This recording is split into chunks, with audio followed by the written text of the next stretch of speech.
அடுத்து திரு அக்னேஸ்வரன், முதல்ல மாவட்ட செயலாளர்கள் கூட்டம், பிறகு ஒத்திவைப்பு, அடுத்து அவசர செயற்குழு கூட்டம், இதை ஒரு பதற்றம் அப்படின்ற பார்வையில் தான் பார்க்க வேண்டியிருக்கா? இல்லை, பார்வை அவங்கவுங்களுக்கு மாறுபடும். பார்க்குற பார்வை வேறுபாடுகள் கூட உண்டு.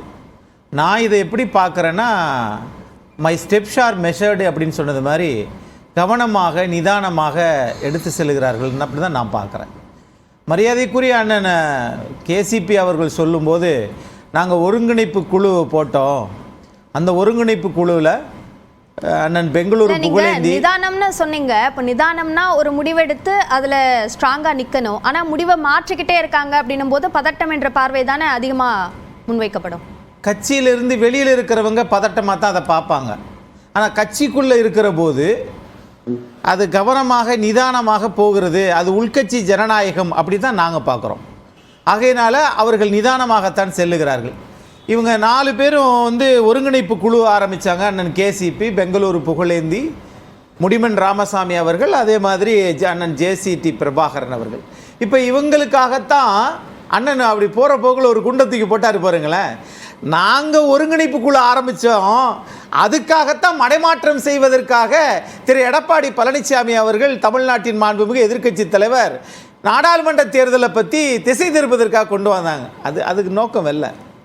ஆகவே அந்த கட்சி நாம் ஏன் இந்த வாங்கினோம், வாக்குகள் இன்னும் நாம் எதிர்பார்த்த அளவுக்கு வெற்றி வாய்ப்புகளை ஏன் குவிக்கவில்லை? திமுகவை விட 2ஆம் இடத்துல அதிமுக அதிக வாக்குகள் வாங்கியிருக்குது. அதற்கு காரணத்தை வெற்றியே வரலையே. 2ஆம் இடத்தில் அதிக வாக்குகள் வாங்கியிருக்கிறது. அதற்கு என்ன காரணம் அப்படிங்கிறத ஒரு கட்சி பரிசீலிக்குது. நம்ம அப்படித்தான் அதை பார்க்க முடியும். ஆகையினால இவர்களுக்காக அது கூட்டியது என்று சொன்னால் அது பொய்.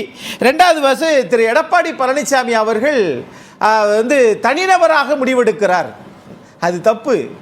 நான் திரு அண்ணன் கேசிபி அவர்களையோ திரு முடிமன் ராமசாமி அவர்களையோ ஜேசிடி பிரபாகரன்லையோ பெங்களூரு புகழேந்தி அண்ணன் அவர்களோ திரு டிடிவி தினகரன், சசிகலா அம்மா, ஓபிஎஸ் எல்லோரையும் கேட்குறேன், நீங்கள் யாரை எதிர்க்கிறீங்க?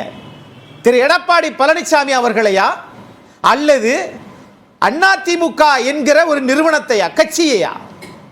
நீங்கள் எடப்பாடி பழனிசாமி அவர்களை எதிர்க்கிறதா இருந்ததுன்னா உங்களால் அந்த கட்டமைப்பை உருவாக்க முடியல, தோத்துட்டீங்க.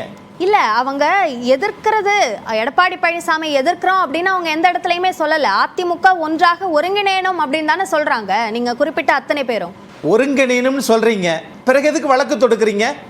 பிறகு எதுக்கு பாஜக கூட்டணியிலிருந்து அதிமுக வெளியேறியதற்கு பிறகும் பாஜக கூட்டணியோடு நீங்கள் கூட்டணி வைத்து அதிமுகவை வீழ்த்துன்னு நினைக்கிறீங்களே? அப்போ உங்களுடைய என்னன்னா, உங்களுடைய பாணியே என்னன்னு கேட்டீங்கன்னா ஹிட்லர் ஃபார்முலா தான். சமாதானத்திற்கு வருகிறோம், ஒருவேளை சமாதானத்துக்கு ஒத்துக்கொள்ளவில்லை என்றால் சட்டைக்கு பின்னாடியே வைத்திருக்கக்கூடிய தடியை வைத்து உங்கள் மண்டையை அடைக்கிறோம். இப்படி தானே உங்கள் ஃபார்முலா. ஒன்று, நீங்கள் கட்சியை பாழ்படுத்தாதீர்கள். உங்களால் ஒட்டுமொத்த கட்சி இன்னைக்கு அவர்கிட்ட போயிருச்சுங்க. அப்படி போனதற்கு பிறகு எதுவும் அவர்கிட்ட போயிடுச்சுன்னா சும்மா கோயம்பேடு மார்க்கெட்டில் 1 கிலோ தக்காளி 80 ரூபா வாங்கிக்கிறேன் அப்படி இல்லை. நீதிமன்ற தீர்ப்பு, பொதுக்குழு உறுப்பினர்கள், அதே அவரை எதிர்த்து நிற்கிறவர்கள்ட்டெல்லாம் கேட்குறாங்க, நீங்கள் தனி கட்சி ஆரம்பிப்பீங்களா? தனி கட்சி ஆரம்பிக்க மாட்டோம். அதே மாதிரி இன்னொரு கேள்வி கேட்கணும், கேஸ் போடுவீங்களா? கேஸ் போட்டுக்கிட்டே தான் இருப்போம். பிறகு எதுக்கு பேச்சுவார்த்தை? இல்லை, இப்போது நீங்கள் சொன்ன மாதிரி கட்சியே அவர்கிட்ட தான் இருக்குது அப்படின்றத சொல்லிட்டீங்க. இப்போ அவர்கிட்ட தான் அதிகாரமும் இருக்குது. ஏன் மாவட்ட செயலாளர்கள் கூட்டம் அறிவித்து அதை ரத்து பண்ணிவிட்டு தேர்தலுக்கு முன்னாடி தான் செயற்குழு கூட்டம் நடத்தப்பட்டது? இப்போ அவசர செயற்குழு கூட்டுறதுக்கான அவசியம் என்ன வந்திருக்கு? அது இப்படி தான் நடத்தணும் அப்படின்னு சொல்லி நாம் யாரும் ஒரு உட்கட்சிக்கு பாடம் எடுக்க முடியாது, டியூஷன் வைக்க வேண்டிய அவசியம் இல்லை. இல்லை, டியூஷன் எடுக்கல சார். என்ன காரணம்? அதுக்குன்னு ஒரு காரணம் இருக்கணும்ல, ஒரு பிரதானமான கட்சி. அந்த காரணம் வரக்கூடிய ஆகஸ்ட் மாதம் 16ஆம் தேதி தெரிய போகிறது, பேச போறாங்கல்ல. அது வரைக்கும் நம்ம காத்திருப்போம். கருவில் இருக்கும் குழந்தை ஆனா பெண்ணா என்று சொல்லுவதே தவறு என்றால், ஒரு உட்கட்சி ஜனநாயகம் ஒரு செயற்குழு கூட்டம் எதற்காக கூடியிருக்கிறது என்பதும் கிட்டத்தட்ட அப்படித்தான். உபவிதி அதைத்தான் சொல்லுகிறது, அதிமுக உபவிதி. ஆக உள்கட்சி ஜனநாயகம் பிரிவு 5, அதிமுகவை எதிர்ப்பவர்கள் எல்லாம் யாராக இருந்தாலும் கட்சியிலிருந்து நீக்கப்படுவார்கள். இதுதான். அதுதான் இன்னொன்று விஷயம் அண்ணன் சொல்லும்போது சொல்றாங்க, தனி மனிதர். அப்ப தனி மனிதரை நீங்க பார்க்கக்கூடாது. ஒரே கட்சியில் 74லிருந்து 2024 வரைக்கும் ஒரே கட்சி தான் இருக்கிறார். அவரை நீங்கள் எதிர்ப்பதற்கு 30 அமைச்சரோடு அவர் ஒரு அமைச்சராக தானே இருந்தார்.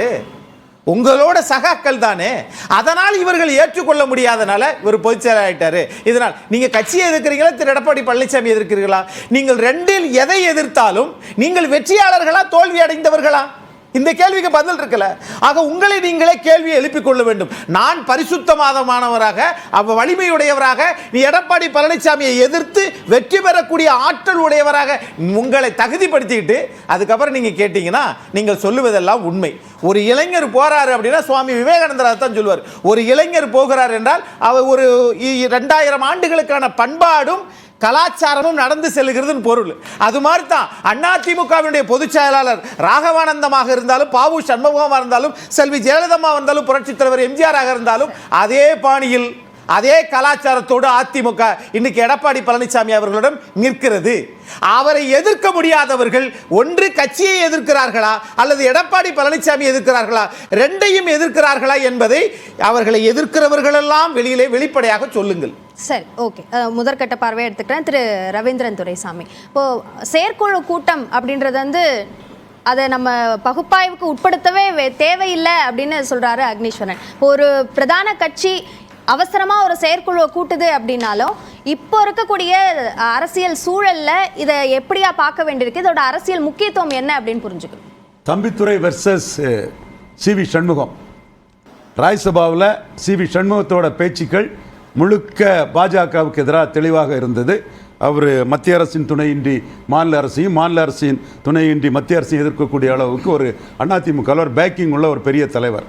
ஆனால் தம்பித்துரை நாளைக்கு பாஜக அமைச்சரோட ஒரு நல்லுறவு வேணுங்கிற அடிப்படையில் பாஜகவுக்கு ஆதரவான துணியில் அவர் பேச்சுக்கு இருந்தது.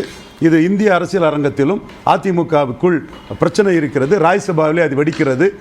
சிவி சண்முகம் போன்ற பேக்கிங் உள்ளவர்கள் வந்து தெளிவாக பாஜகவுக்கு எதிராக பேசும்போது லாபிஸ்ட் என்று சொல்லப்படக்கூடிய தம்பித்துரை போன்றவர்கள் பாஜக ஆளும் மத்திய அரசுக்கு ஆதரவான நிலைப்பாட்டில் பேசுகிறாள் என்பது இந்திய அரசியல் அரங்கத்திலே வட இந்திய ஊடகங்களில் இது எழுதப்பட்டது, பேசப்பட்டது. அதுபோல் தமிழகத்திலும் இனி எந்த காலத்திலும் கிறிஸ்தவ முஸ்லீம் வாக்குகள் நம்மை பாதிக்கக்கூடிய பாஜகவுடன் கூட்டணி கிடையாது என்பதில் எடப்பாடி பழனிசாமி உறுதியான ஒரு நிலைப்பாடு எடுத்து ஒரு தேர்தலில் நாம் தோற்றாலும் அடுத்த தேர்தலில் நாம் இதே நிலைப்பாட்டை தொடர்ந்தால்தான் அந்த தமிழ்நாட்டின் டிசைடிங் ஃபேக்டராக 2001 திமுக தலைவர் கலைஞரை தோற்கடித்த, 2006 ஜெயலலிதா அம்மையாரை தோற்கடித்த, 2021 எடப்பாடி பழனிசாமியும் பன்னீர்செல்வத்தையும் தோற்கடித்த இரட்டை தலைமை, இரட்டையர் தான் அன்று. அதைத்தான் அன்று சொல்வேன். தோல்விக்கும் அவர்கள்தான் பொறுப்பு, கிடைத்த வாக்குகளுக்கும் அவர்தான் பொறுப்பு.